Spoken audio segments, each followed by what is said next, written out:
You might be busy building the next unicorn, but did you know over 65% of Indian startups shut down not because of funding or competition, but due to non-compliance? Yes, you heard that right. One missed filing, one forgotten license, and suddenly you are dealing with lakhs in penalties or even criminal charges. Today I will give you a step-by-step compliance checklist from incorporation to taxation, HR laws to data privacy. By the end, you will know exactly whether your startup is legally safe or standing on a time bomb ready to explode. Incorporation and choosing the right structure. First legal decision of any founder is choosing your business structure. Options in India are sole proprietorship, easy setup but risky since your personal assets are liable. Second, partnership, low cost but no limited liability. Third, LLP, popular among small service startup, limited liability but investor interest is low. Private limited company, preferred by VCs and angel investors because it offers shares, limited liability and scalability. Once your structure is chosen, must register with MCA, Ministry of Corporate Affairs. File incorporation forms, submit Memorandum of Association and Articles of Association. Obtain PAN and TAN for tax compliance. Non-compliance case, many startups get struck off by Registrar of Companies for not filing annual returns, making them legally dead. Business registration and license. Beyond incorporation, startups often forget operational license. Basic license every business needs, PAN and TAN mandatory for tax and TDS, GST registration if the turnover exceeds 40 lakh, 20 lakh for services. Without GST, you cannot raise B2B invoices. Shop and establishment license, it is a state level requirement if you have an office or employees. Sector specific license, SSSAI if you are in food delivery or restaurant space. SEBI and RBI if you are a fintech dealing with securities or lending. DPIIT recognition under Startup India for tax benefits and easier compliance. Ola and Uber had regulatory clashes with state transport authorities due to missing permits. Hiring employees is legal obligation. Key labor compliance. Provident fund mandatory if you have 20 and more employees. You must deduct employer plus employee share and deposit on time. ESIC for companies with 10 plus employees earning under Rs 21,000 per month ensures medical insurance.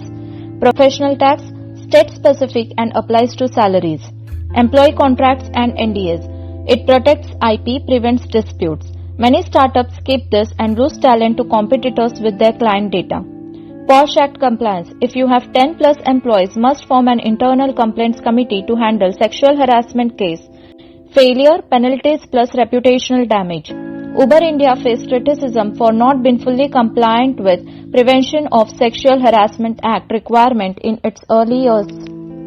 Intellectual property protection. Your idea is not protected until you register it. 3 types of IP protection. Trademark, brand name, logo, slogan, prevents copycat.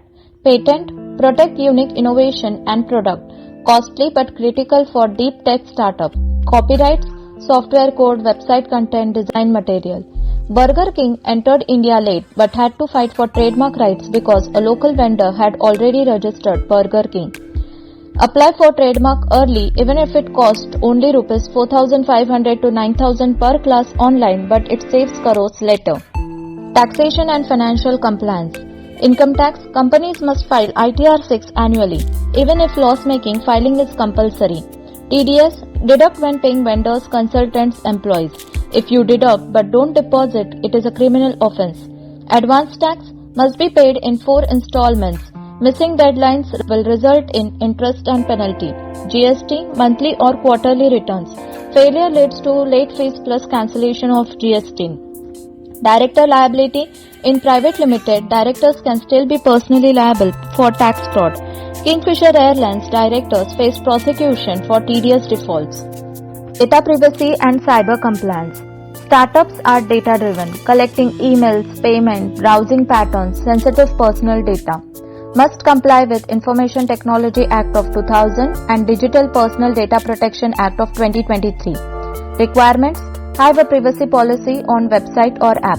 Explicit consent before data collection. Strong cyber security to prevent leak. Fines up to Rs 250 crore under New Data Protection Act. Zomato and Big Basket suffered data leaks which resulted in regulatory scrutiny plus trust loss. Fundraising and FEMA compliance. Foreign investment is FEMA compliance. RBI requires FCGPR form within 30 days of issuing shares to a foreign investor. FEMA valuation rules. Startup valuation must follow RBI approved method. Angel tax. Any share premium above fair value may be taxed. Non-compliance. Delays can block future funding rounds. Flipkart faced FEMA-related scrutiny in its early fundraising rounds. Annual filing and governance. Private limited companies must file Form AOC4 for their financials and Form MGT7 for annual return. Conduct AGM and board meetings as per Companies Act. Maintain statutory registers like shareholders detail, directors detail, loan details. Penalty: directors may be disqualified for 5 years if filings are not done. Bonus hack. Compliance calendar. Mark ROC, GST, ITR, PF due date. Compliance tool. Razorpay, QuickBooks, Legal Desk for alerts. Hire a CS or CA early. Will cost up to ₹5,000 or more per month but avoids huge penalties. Startups do not die only because of lack of funding. They often die in silence because of legal ignorance. If you want to scale, raise funds, or even exit through acquisition, your compliance must be bulletproof. So ask yourself today, is your startup compliant or are you building on legal quicksand? Drop comments below. Startup guide if you want me to cover Startup India tax exemption in detail. Don't forget to like, share and subscribe to Pocket Tax Lawyer, your legal mentor in the world of business.